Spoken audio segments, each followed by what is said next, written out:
But the only one I call uncle na hindi ko kadugo is dalawang tao lang. And one of them is si JP because I grew up with him. But my point is, he'll probably tell us two things. One, don't panic.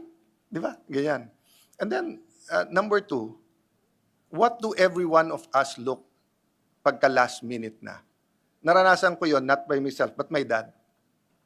You know, his best friend niya si Noli De Castro eh. So he called Noli.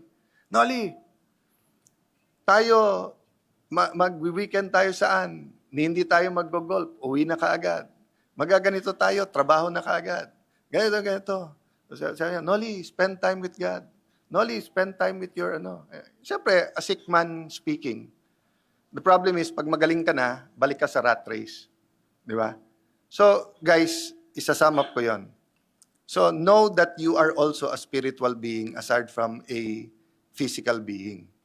So, your job in the world is temporary. So, if last night was my last day, ano mga pagsisisihan ko? Since last night was not my last day, then I have to sisi now because I still have time to something to do about it. So, COMSEC, send to me yung ayaw ng chairman nyo. I'm not saying kaya ko, I will respect your chairman, pero baka namang SP plus COMSEC, baka naman may mangyari. Di ba? Ganun din, sa USAA, sabi ko kanina kay General, I know you've always asked for more. And I'm talking about all the sergeant at arms. Pero may opportunity ngayon eh. Suddenly, nakita natin na it's not enough. And if we do move into the new building, kung dito lang, 5 floors lang binabarena tayo eh. Doon, napaka-open and everything, di ba? But yun pala yung ano ha, if we move there, then Alan will move to the fort with you all. So yun yung fort with. We will move to the fort with all of you. Unfortunately, hindi fort with na agad-agad kasi na-delay na naman yung building, no? So, I don't know if we should go per table, per department and everything. You can say nothing, you can say everything. You can just express your feelings, di ba? But can I leave that assignment sa inyo? What's the one thing? What's the 3 things? What's the 7 bills?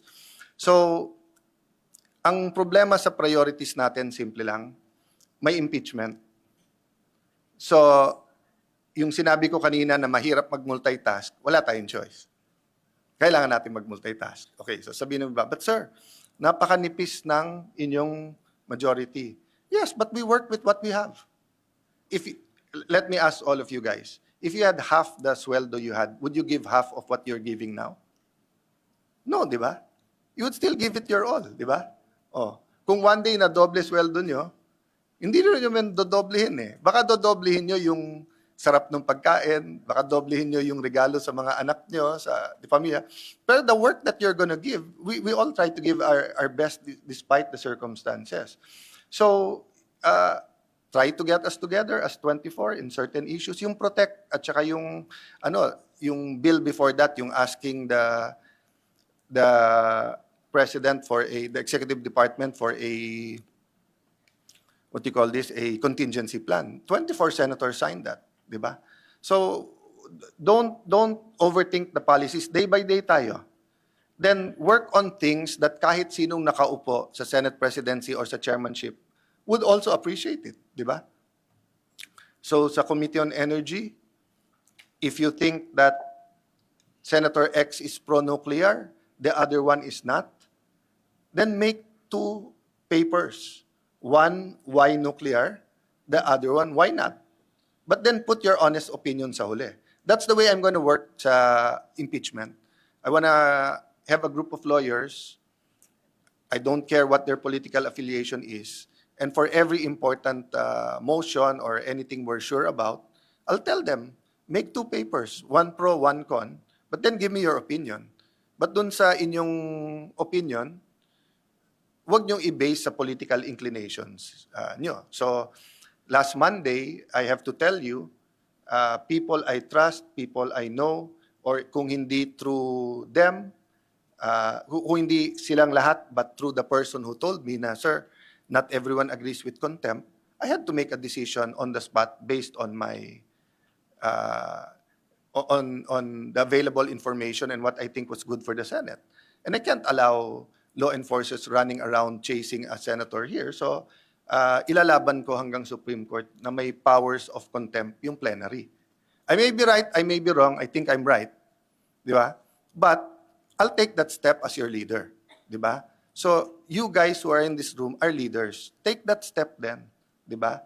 And, just don't take that step if you know it's morally wrong or you know it's completely illegal.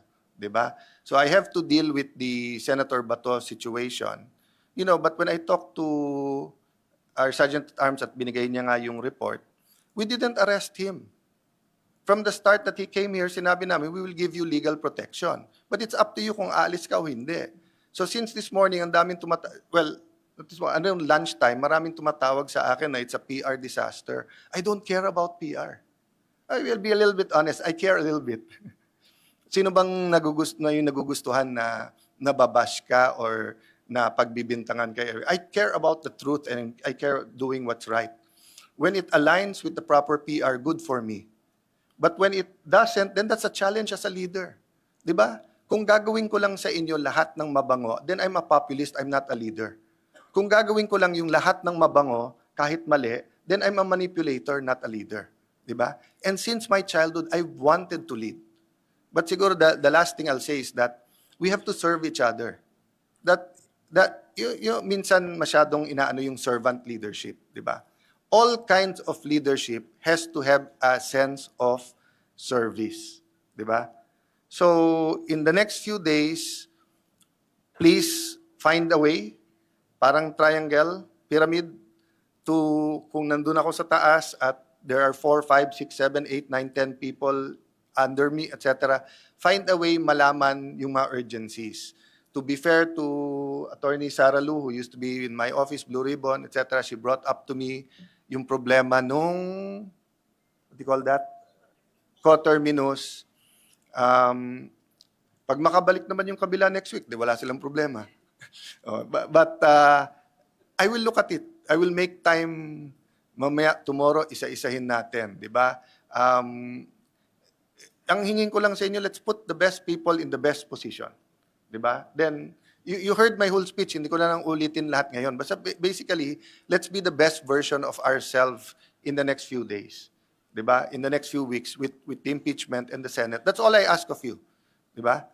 From there, let's evolve together. Huh? So, what time is it? 3 o'clock. So can we spend not more than 30 minutes, 15 to 30 minutes, if anyone wants to say something, ask something, ganyan. Tapos can I have some coffee then? I'll sit down wherever, then whoever wants to reply or ganyan. Can someone moderate then? Thank you, everyone. Thank you. Praise God for this opportunity.